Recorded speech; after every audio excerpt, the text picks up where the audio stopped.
Hi, this is Joe Shannon. I'm a lawyer, a husband, a father of 6 kids, and I also host a podcast called Opening Statement with Joe Shannon. Please consider listening to our podcast on YouTube, Spotify, and Apple, and any other folks that host podcasts. Just Google Joe Shannon and podcast, and you'll find it. I hope you enjoyed the show.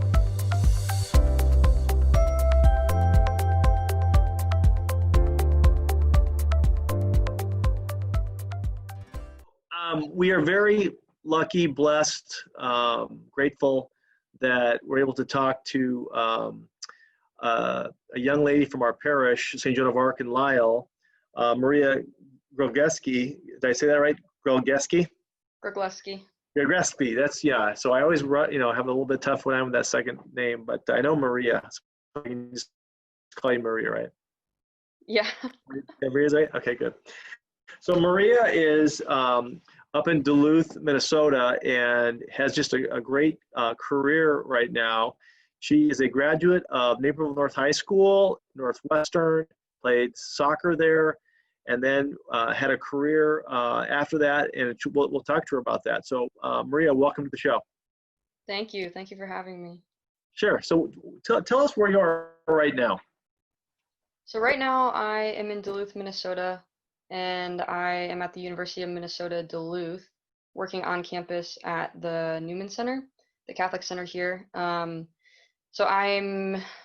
This is my 3rd year as a missionary, and this is my first year in Duluth. The last 2 years I was in Lincoln, Nebraska, doing the same work. And so, like you mentioned, I played college soccer, and so there's a branch of focus called Varsity Catholic, in which now I specifically work with athletes. So I have an athlete Bible study that meets weekly that I've been kind of investing more time in, helping them grow in their faith and stuff.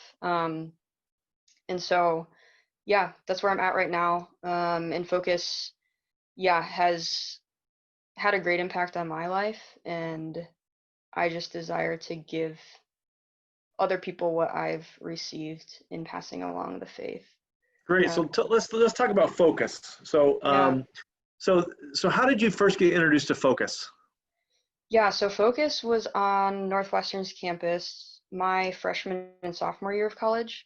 And my freshman year, I grew up Catholic and everything, and I was still going to Mass my freshman year on my own. And I think it was winter of my freshman year.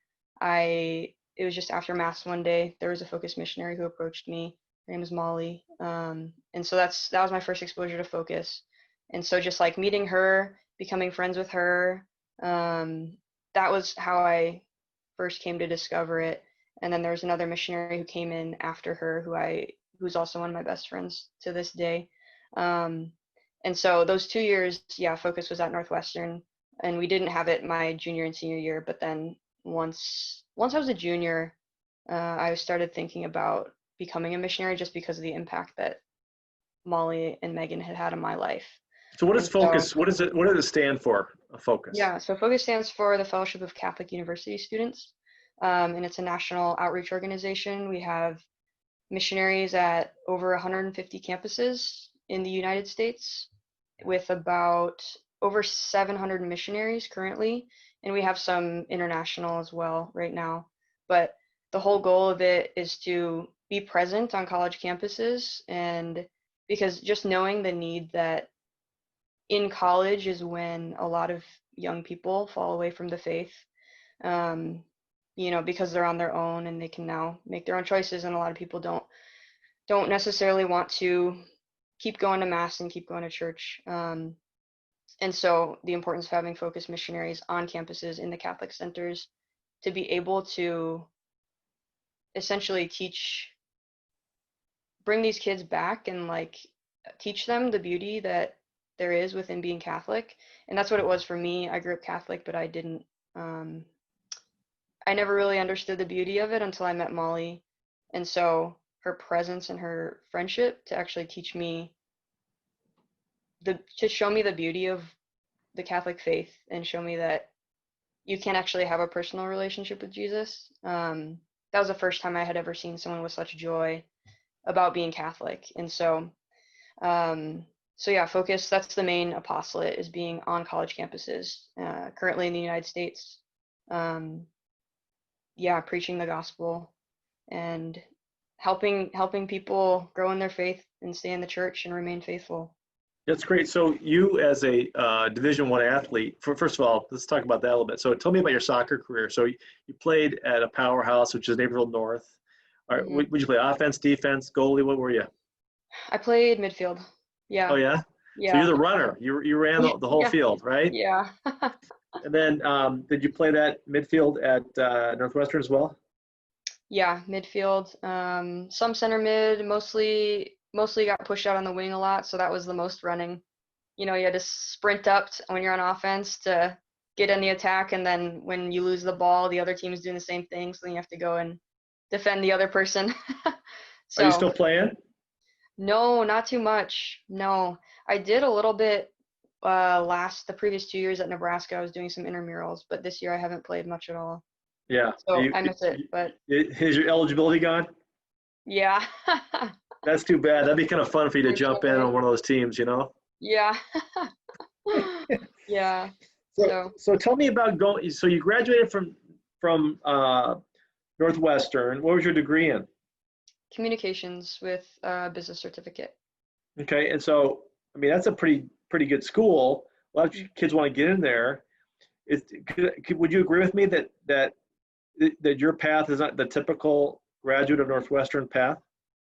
Oh, definitely. Yeah. Yeah, for sure. I mean, a lot of my teammates and then classmates, they're yeah, in fields that are not the missionary field. And so it's definitely different. But one of my really good friends actually it's funny because he was a year older than me. His name's Max, but he was a year older than me, and basically I took the exact same path that he did. And so it's kind of helpful to follow in his footsteps a little bit. But yes, it's definitely not typical. What did your folks say when you said, "Listen, I'm I'm graduating, and I want to be a focused missionary"? They were supportive. Yeah. And it was kind of gradual. It wasn't like a announcement, here it is, like, Yeah. because they had known that probably like my sophomore year, I was starting to grow my faith a lot, and it was starting to become a daily thing, like daily prayer, daily mass. And they knew that. And they knew that I was really involved with Focus, and I was friends with the Focus missionaries and going to the national conferences that they put on. And so I think once it came around to like, oh, I'm applying to be a missionary, and then getting to the point where it was like, I've been offered a job and I've accepted. Um, I don't think that they were shocked, but through it all, they've been really supportive. So That's that's been, wonderful. yeah. Hmm. So then after you got to Northwestern, you said you headed off to University of Nebraska in Lincoln. Yep. That's a pretty big school, isn't it? Yeah. Yeah. It And is. so, tell me about that experience. You're driving out there, new place. Do you know anybody? Yeah, it was actually really helpful because so Max, the guy who was at Northwestern, he actually played football at Northwestern, and his wife now, Molly, she was my missionary. Oh, okay. So So then she so it so was a she was that couple. yeah, so she was that first missionary who I met, and they were out at Nebraska. So when I Where are went they at there, now? they're still at Nebraska. Okay. Yeah, so Max is still a missionary. He is a fourth year now. Well, that's Um, great. so it was really helpful to know them, to kind of make that transition into a new place, Hmm. to have people I know. Sure. Um, and it was funny because I had actually been to Nebraska a number of times prior, because Northwestern and Nebraska are both in the Big Ten. And Yeah. so I had played on their fields. And Sure. actually, it was funny because when Max was a first year at Nebraska, I think we played, it was either maybe a spring game or maybe it was in the fall, but we played at Nebraska and we like took a picture. So I have a picture of me in my Northwestern uniform with the Nebraska N in the back. And Oh, once I that's got to great. Nebraska, I became really good friends with a girl on the soccer team, and like showed her that picture at her field with me in my Northwestern uniform. She was like, "Oh my gosh, that's so crazy." That's awesome. So tell me the what you did. So you got there. It's your first job out of college. Hmm. You're at Nebraska. Tell me what kind of impact you made when you were in Nebraska. Yeah.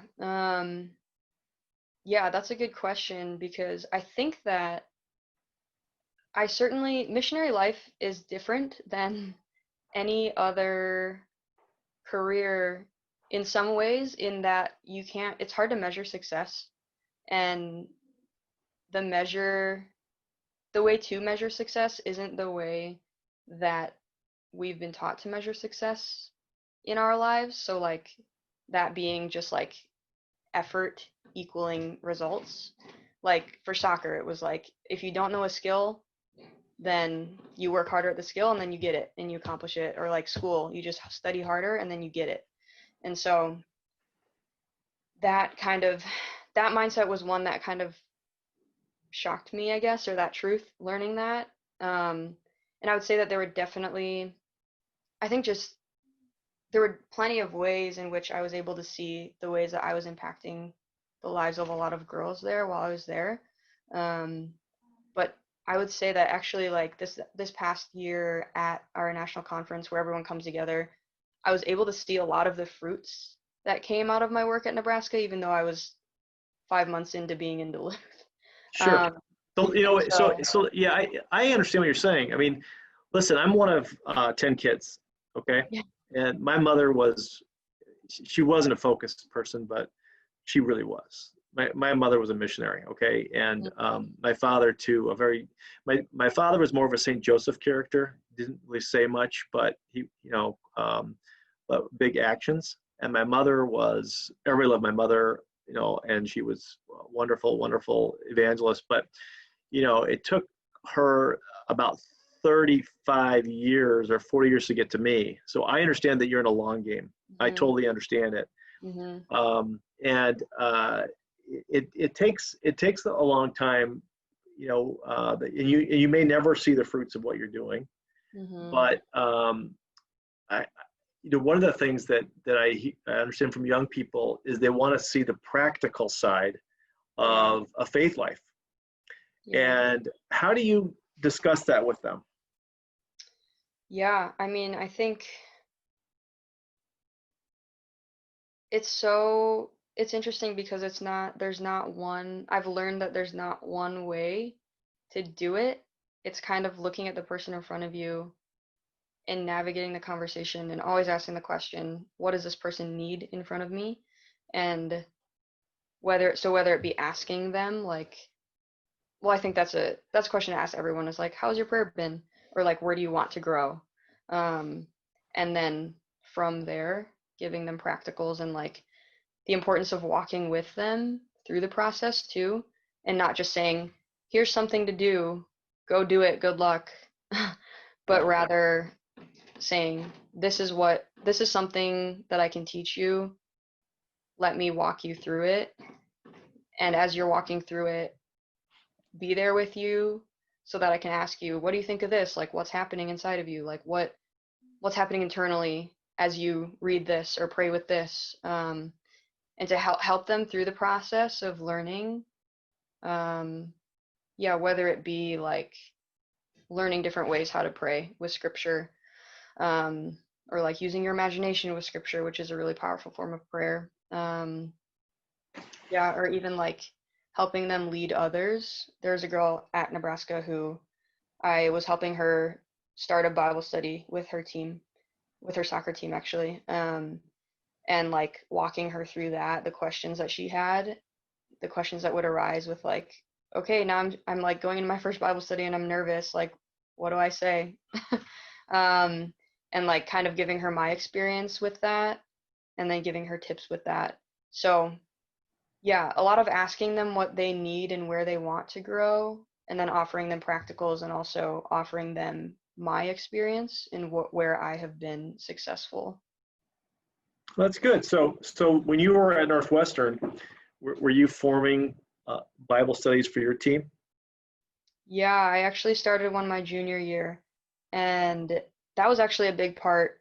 of my decision to become a missionary, because it was kind of, so Molly, that missionary that was there my freshman year, she was pushing me for a long time. She was like, you should start a Bible study with your soccer team.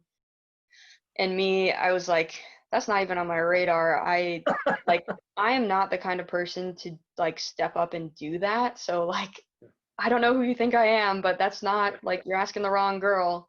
And then I went to, it was winter of my junior year. I went to one of Focus's conferences, and it was there that I was convicted that, oh, God is calling me to start a Bible study with my team, because they need him just as much as I need him.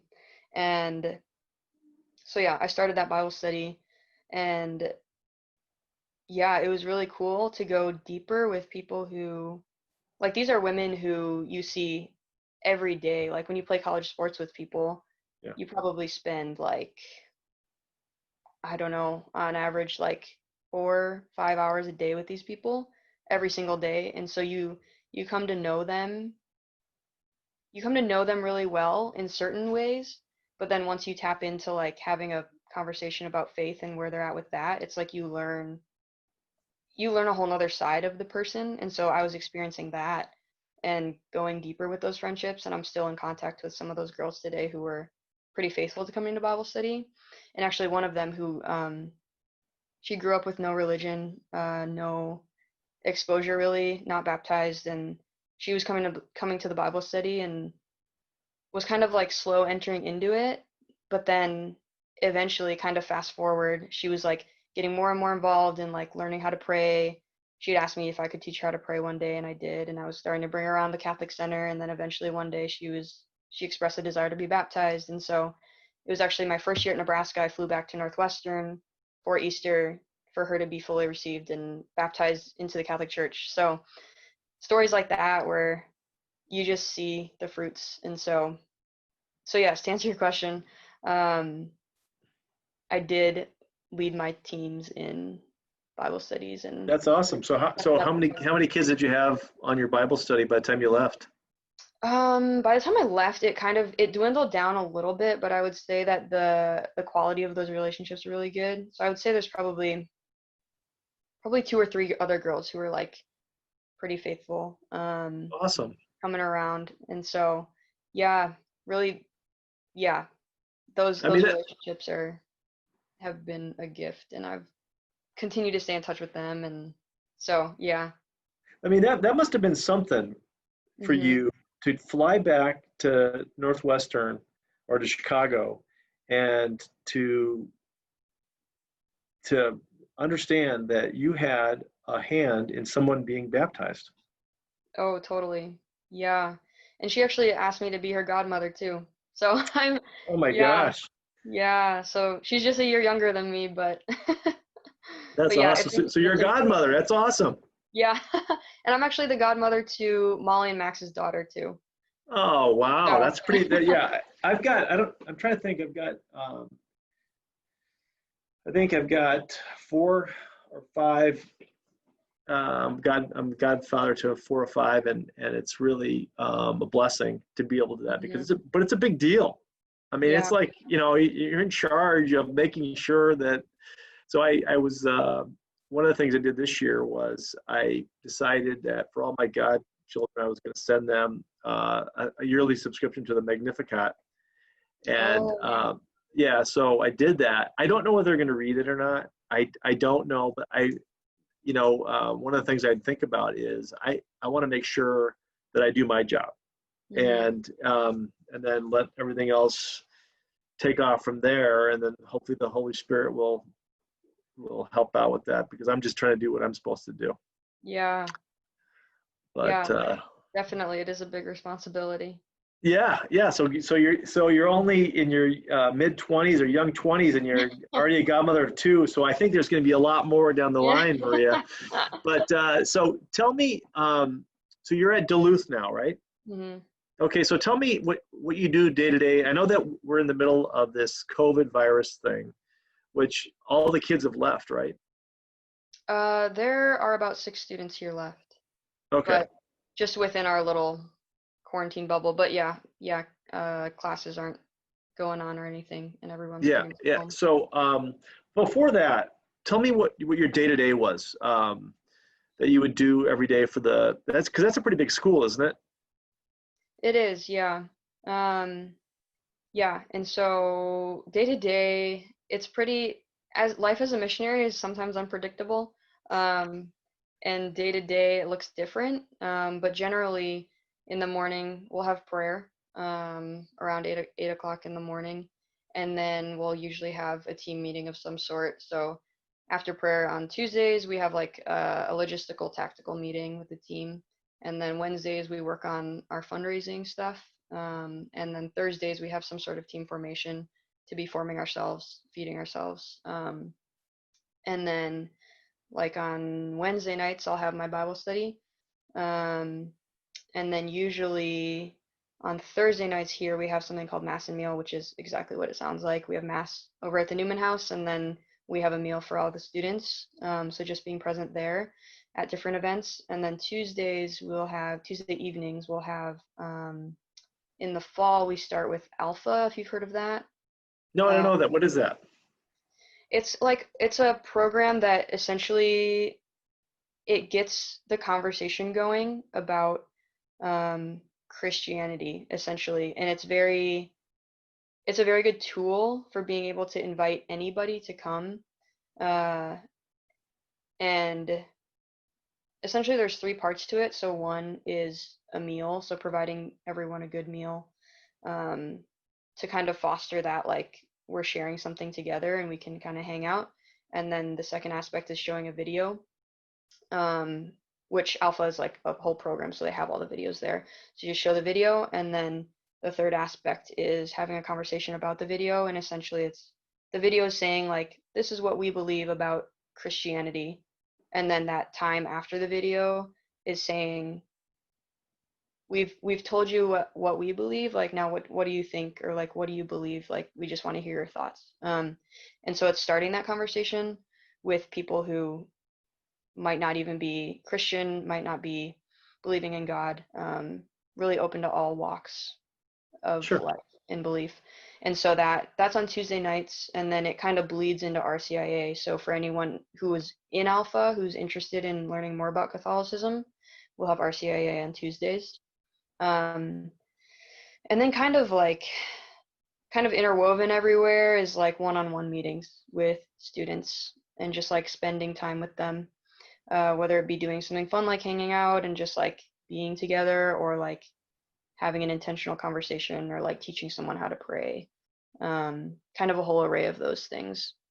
Sure. Um, yeah.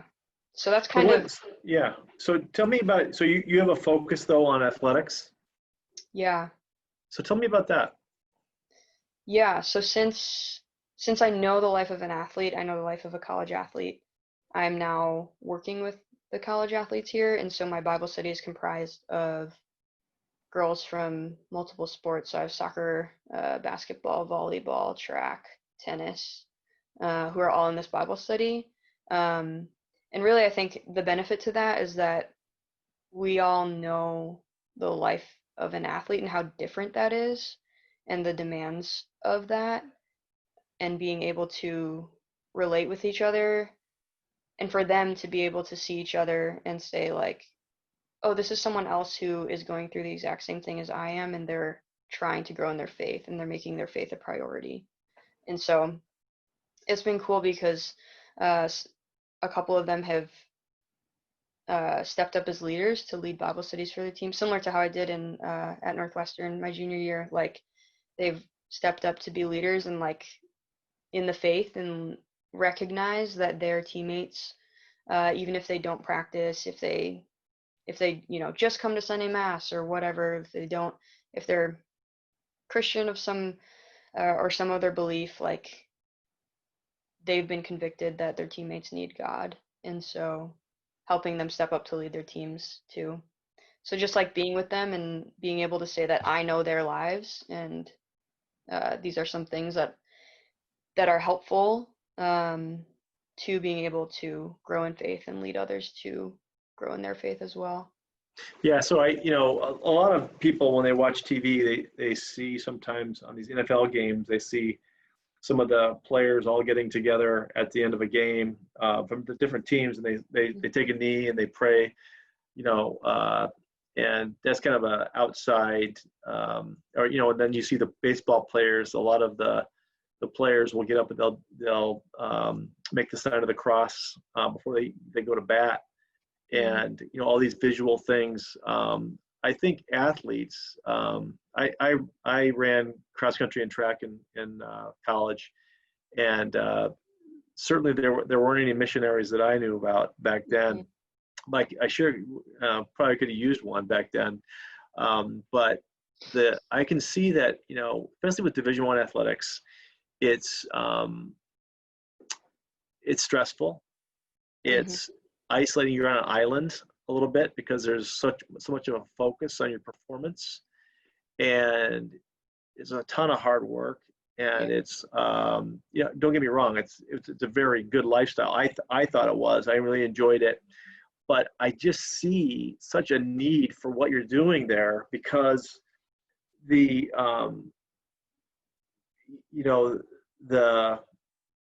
guess you would say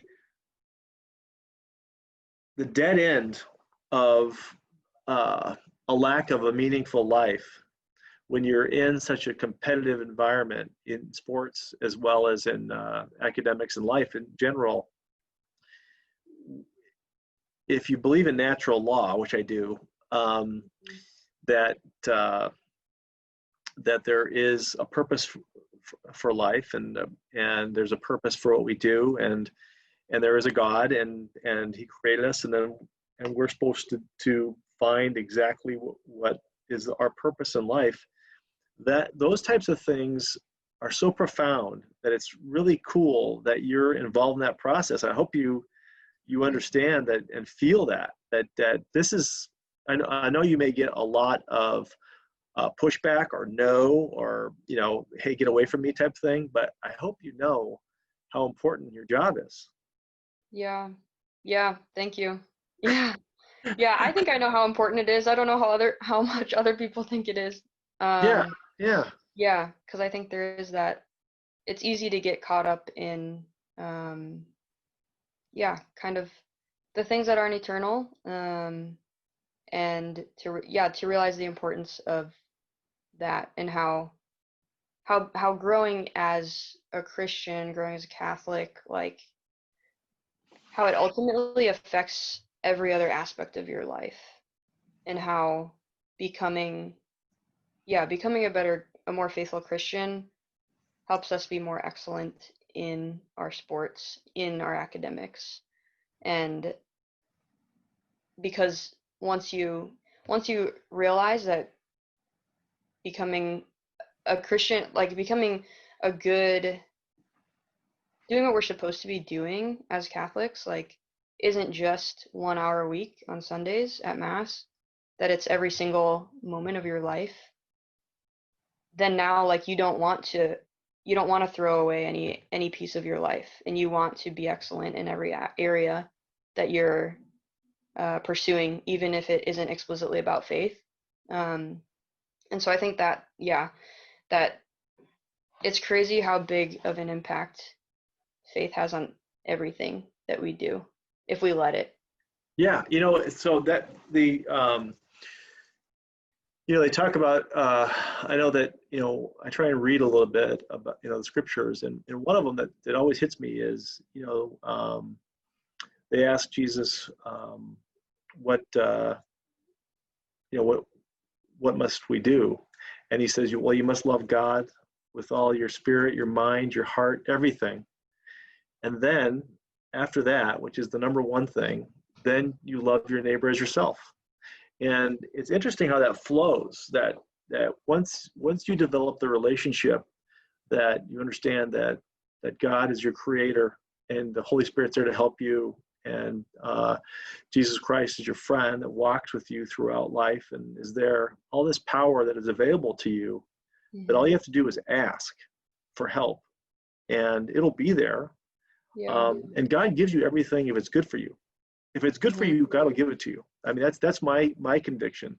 And so Yeah. that's the type of thing that it took me years and years and years. So again, Maria, it's a long game. So don't get discouraged. It's a long game. I'm 56 years Yeah. old, and I had to go through the roller coaster of life, of ups and downs, etc. And you go through some tough times, and then you figure out using your reason and using your spirit to figure out what's right. And I think the practical side for me is that um, the life is a lot less stressful if you understand the purpose in your life, and if you accept the grace that's available to us, and then you're able to reach out to others. But the Totally. first thing you have Yeah. to do is figure out who you are, and Mhm. then move out. Do you kind of see that?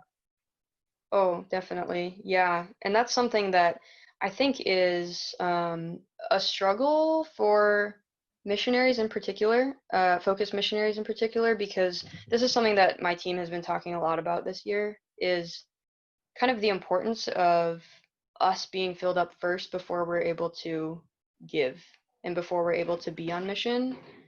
And so I think it's easy to fall into the mindset that as missionaries we have to do everything, and that we have to just spend ourselves, and we have to compromise ourselves and compromise our well-being. But really, I think the way to live well as a missionary is to that's something that I've learned too, is the importance of balancing and like allowing myself, giving myself permission to be filled up first. Um, Certainly through prayer and daily prayer, but then also just in other aspects like having hobbies and like engaging in leisure activities. And so that importance of being rooted in the Lord so that we can pass that on to others, and we can pass on, what we've been praying about, and we can talk about it with others. And yeah, just the importance of that, because as we've experienced here, like as I've experienced over my time as a missionary, like all of the lasting impact, the lasting fruit that has been born through me has simply been an overflow from me being filled up by God first. And so having that order in the correct order, and I think it's easy to get it all flip-flopped. So, Yeah, you don't have to look any further than from some of our most recent saints. Saint Mother Teresa of mhm, Calcutta. You know, you know, she was always asked, about where she gets her power from, all this stuff. Listen, we're not a social service organization. The number one thing that we do is we go to mass every day, mhm, and we are in adoration every day, all of the nuns. And that's number one thing we do before we eat, before we do anything else, because that is how we get the power to be mhm, able to treat the folks that come to us, the yeah, children of Calcutta, mhm, the the poor, the destitute, and that's how we are able to do it, because none of it comes from us; it comes from God. Whenever mhm, people would come up to her and say, "Mother Teresa, thank you so much, thank you so much," she'd always, point to the crucifix on the wall and say, "Listen, that's how I get my power." yeah, And so that's something that people, in my generation get. They understand that what an impact this 4'9" lady from Albania had, mhm, just making the decision to do what God told her to do, which was, being told to go to Calcutta and to be a nun. And then when she saw all the horrible misery there, she went to the Pope and asked if she could start her own order, and he said yeah, and then she did exactly what she was supposed to do, and you could tell she was in her groove. And mhm, so that's kind of the move that I see people practically understanding, is that yeah, they see all the great fruits that come from that. All those people that were fed, they were given mhm, medical care because of her faith life. yeah, yeah, totally. Yeah, and that's something that has always been a struggle, and something that I keep trying to embody, I guess, and trying to trying to live by that truth, that that's kind of all. If I'm doing that right, then everything else, all the external like missionary work is just going to flow, and it's going to be it's going to flow naturally. Like it's not going to be forced, and it's going to be fruitful, and it's going to be not easy, but it's not going to be like unnecessarily stressful because it will be from God that Yeah, all and of that's yeah, going. right. Yeah, and the way I guess one of the ways you can look at it from the practical world standpoint is that, I mean, that one young lady that got baptized. I mean, if even if you'd only done that one thing, your Mhm. life's work would have been successful. Mhm. And so that's the way you got to look at it. I know that we as Americans, we are uber worried about checking the box, getting it all Yeah. done. I know as a in my work, it's productivity, how things are going, etc. But the number one thing is that I have make sure my house is in order Mhm. with my daily prayer. That's what this whole COVID thing, Yeah. with our churches closed, it's very difficult right now. And I think it's going to be difficult for a lot of people because that disconnection is not good. Yeah. Yeah. Totally.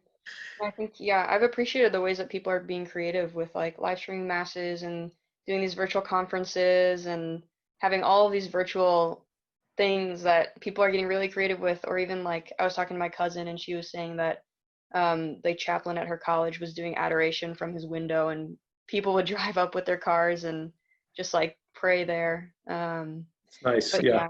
yeah, yeah, So listen, it's been such a great time talking to you, and I want to talk to you in the future. But I wanted to ask you, how could people support you? Um, I know that you do all your own fundraising so that you're able to do the work that is very important that you do. So how can people support you, Maria? yeah. I think through prayers and then financial support. Um, Prayer being the the soil by which all of the fruit is being born.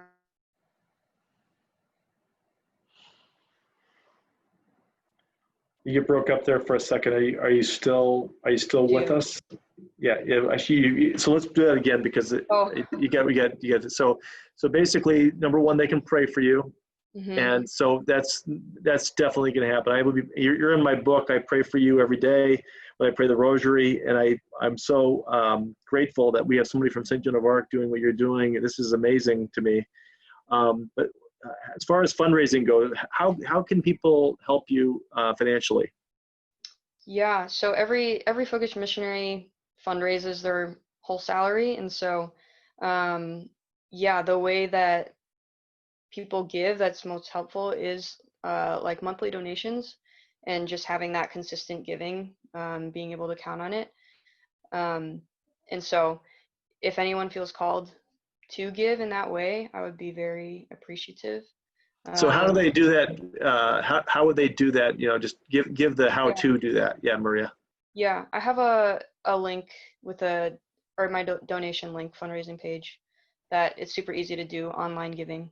Um, and that would be the preferred one, but then there's also you can mail in a check too that I can give you instructions on. Okay, yeah. So tell me online how people would do it. So they go to Focus. Yeah, so it's I can give you the link to it's focus.org/missionaries/Maria dash Grygleski. Okay, and it's Grygleski, Yep. right? Hmm. Well, great. Well, listen. So I'm hopeful. I encourage everybody that listens to this or watches this to support Maria. I think she's just a wonderful young lady doing this, and it's obviously.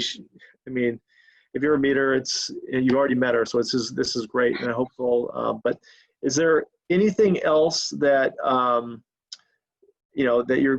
you're planning now? Are you planning on sticking with this for a little while? Yeah, so I will be in Duluth next year as well for the academic year, and then that's the current plan, and we'll kind of see from there.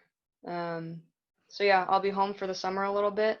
I'll be in Duluth for about another month, and then I'll be home for about 7 weeks, and then I'll be back in Duluth. So Well, hopefully our St. Joan of Arc will be open and we can see each yeah, other at Mass, and then touch base and hear all the great stories of all the work you're doing. But thank you so much, Maria, Yeah. for what you're doing, and let us know how we can help you. And then make sure that we keep in touch. I'm hopeful that we can keep in touch and hear some great stories about all the work you're doing. Yeah, definitely. Thanks so much, Joe, for the opportunity. Sure. All right. Have a great day. Yeah, you too. Thank you for listening to the opening statement with Joe Shannon. You can find us on the internet at shannonlawgroup.com or telephone our office at 312-578-9501. Have a terrific day.